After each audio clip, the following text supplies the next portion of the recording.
I was taking pictures in front of my car today, and I wanted to do a video, a testimony video on driving. I did not drive until I turned 37, which was 2 years ago. So I've been driving for 2 years. I've had my license for 2 years. I was very afraid of driving. I never pictured myself being a driver. I had someone close to me tell me that driving is not for everyone, and that kind of stood with me. Like I always say, words are so powerful. Those words, I took it, I received it, and I felt like, yeah, you're right. Driving is not for everyone.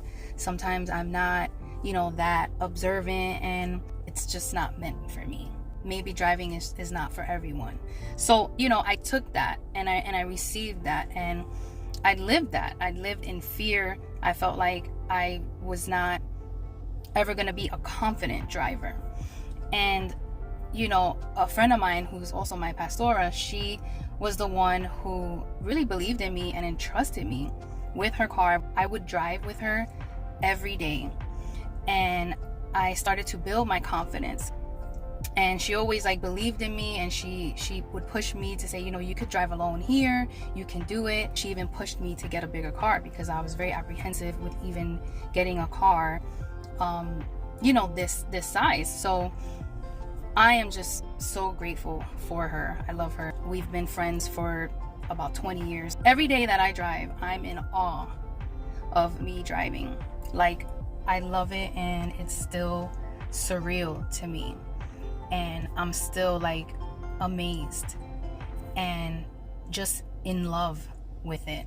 I never thought I'd be that girl that would be confident and feel good and just not afraid. And that's just the glory of God. The Lord has blessed me in so many ways. And I can never understand how when someone is blessed, their prayers are answered. How can they backtrack? How can they forget about God? Just the Lord has blessed me in so many ways. How can I stop going to church? How can I stop praying? How can I stop being obedient to His word? How can I just backtrack? I honestly, I can't comprehend it. When you pray for something, which also I want to talk about this. When you pray for something, you need to ask yourself, how is this going to glorify God? So for example, you want children. Are you going to raise them to love and follow God? You want a car. Are you going to drive to church? You want a career. You want more money. Are you going to tithe? Are you going to sow? What are you going to do to glorify God in what you are praying for?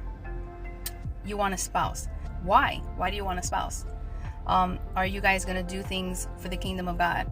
So for me, of course, I'm praying for my career. I haven't exactly figured that out yet, but me having a career, I know that any type of finances that I get, I'm always going to tithe and sow, and there's glory in doing that. It's not an obligation. For me, it's not. It's an honor. And the Lord knows that if I can give more, I would give more.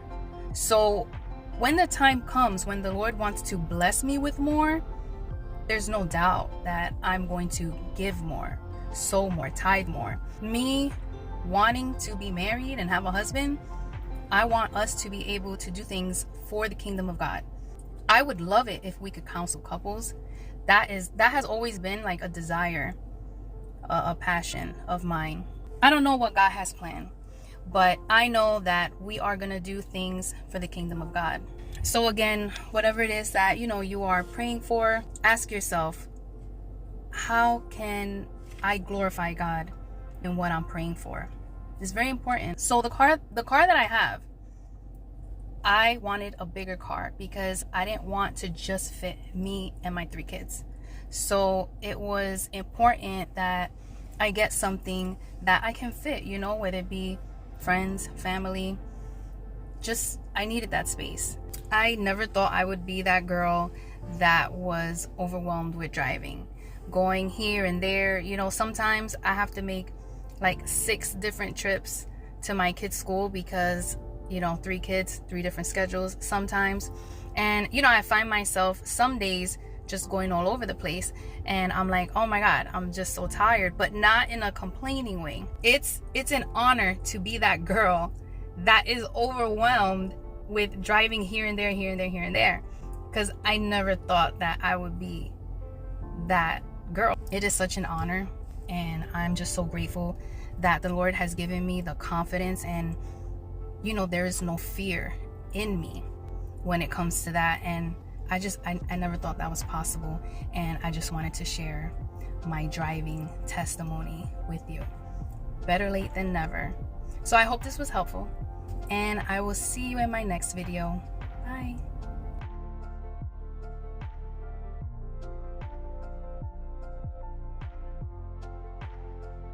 Tú siempre reinarás en mi aflicción, en mi dolor, tú eres Señor. Tú sigues, pa' que lo vayas, el fuego está metido.